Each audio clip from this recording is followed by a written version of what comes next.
to think about the kind of smart city idea. That is one of our initiatives for Korean government to think to drive that knowledge-based service. You know that recently, you know that AI or big data, that is, I mean, the paradigm shift or industry. Without the data business or data processing, it's very difficult for us to think about that manufacturing. So when we think about smart factory, we connect that AI or IoT. So when 1970s and 80s, we think about electronics or display industry. But right now, Korean electronics think about data-driven smart, smart business, smart industry. We say that kind of transforming. That is one idea, and that particularly we are Korean government think about that design and engineering is one of top priority. And secondly, for example, you know that Korea and Japan and China, there's a lot of silver generation. Korea 1970 and 80 and 90, mid-90s, Korea is very good at that kind of engineering, electric engineering. But right now, medical service or medical area is very good. And healthcare is another good knowledge-based service. So we think about that. Healthcare is another brochure for Korea to get that kind of next growth engine. So you know that when we think about the healthcare, that's not just a smart hospital, but there's a lot of caring. But there's we need that medical device and medical equipment and new drug. So that is good in combination. We think that this kind of healthcare system or healthcare service is one of driving service based on knowledge. And with, in line with that kind of idea, we developed that seven important service area. As I said, healthcare, and we developed that software and content service. That's kind of brand new approach. Other than the traditional, there is finance, and then MICE, the sightseeing or tourist, and the logistics. There is very traditional, but we developed a kind of knowledge-based, varied service area. Not just traditional financing. There is a lot of fintech idea and logistics. There is a lot of smart logistic idea. So we are now developed that kind of seven important service area. That is another spectrum. But let me conclude that as government, that we don't think that this kind of specific private sector, service-oriented business is our top priority. Our priority is, infrastructure, developing that infrastructure related to that kind of knowledge-based service. First, the manpower, talents is very important in every service sector, particularly knowledge service. When I stay in Silicon Valley of California, there is a lot of brownfield investment.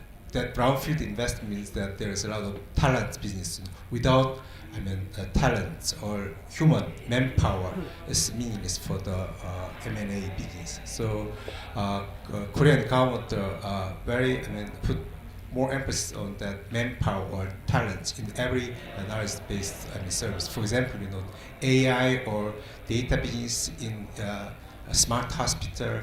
We need a lot of that kind of service in talent and manpower. Second, the IP is very important. The IPR protection is more important than any other infra. Recently, that Airbnb and Uber, that is kind of business model, but that is all patent. And this patent and copyright for the content business or software for the computer program protection, that's all connected with that kind of IP protection. So without IPR protection, it's very difficult to get that kind of knowledge-based service. So number two, our priority for the infrastructure is the IP protection. Number three, this is not a brand new one. This is established system, and we should deregulate this system. Without deregulation, it's very difficult for us to get that kind of knowledge service. For example, that in the case of Uber business, this is shared economic service provider. but that there's taxi driver and then there's a lot of confrontation. So how we can manage that kind of deregulation? That is another business. So that is another very important priority or infrastructure for the deregulation of our system. That three areas of infrastructure is very important. And recently, we are a little bit, connecting that kind of manufacturing innovative idea in service. For example, R&D in service. That is another idea. We are very adjusted that kind of R&D in technology or R&D in high-tech business. But right now, we think about R&D in service. So that is another idea for Korean government to think about that knowledge service. Another, we now developed that Ministry of Startups. Originally, that is under my ministry, Ministry of Trade, Industry, and Arts. But recently, our new administration developed the independent department, Ministry for SM, small and medium, and startup. I think all knowledge service is connected to that kind of creativity, innovation, and then I think that is the role of that small and medium and startup. So our institutional, revolution or institutional support for the startup or small and medium company is very important for the developing that knowledge service. Thank you for all this time and attention. Thank you. Carolina, cuando hablamos de servicios basados en el conocimiento, uno piensa inmediatamente en países como los nuestros y en su caso en Uruguay. Si la educación está preparada o está al nivel o prepara a la gente de nuestros países para lo que el mundo está demandando o para lo que justamente la calidad de servicios que queremos exportar o tener para mejorar nuestras industrias y nuestras economías necesita. Gracias. Amigas, amigos, un gusto compartir estos momentos con ustedes. Gracias a los organizadores por la invitación. Yo trabajo como ministra de Industria, Energía y Minería en Uruguay. Soy ingeniera en electrónica y lo digo porque a veces uno tiene la tentación, como está todo el día trabajando con estas cosas, de ir directo al asunto. Pero yo estoy en una posición política, soy una política de Uruguay y me parece que es bueno recordarnos todos los días cierta perspectiva en el despliegue de nuestros trabajos. Los países no son empresas, un país no es una empresa, es algo mucho más complejo y entrañable, como un hogar, y por lo tanto yo no podría hablar del despliegue de una política o del aporte de la educación sin pensar en algo que desde el punto de vista político es básico y a veces por ser tan básico lo olvidamos, y es la democracia, que es nuestro sistema de vida, el sistema de vida que tanto hemos defendido y que tenemos que defender todos los días. Eso se construye desde todos lados, desde todas las ocupaciones. En la democracia, la libertad es el pilar, uno de los pilares fundamentales. Tan importante como la libertad es la igualdad. Y si tengo que pensar en democracia, consolidación, igualdad y libertad, el papel de la clase media, y eso está demostrado en muchos estudios de las Naciones Unidas, es fundamental en su desarrollo para la consolidación democrática. Esa clase media, hoy oí al decano hablar de esta universidad gobernada, autónoma y pública, que me hace sentir como en mi casa, porque nuestra universidad también es gobernada, autónoma y pública, y Córdoba debe haber tenido algo que ver en eso. Esa clase media se fue desarrollando, por lo menos en mi país, me parece que en varias regiones del mundo también, fundamentalmente sustentada por el desarrollo de la industria manufacturera.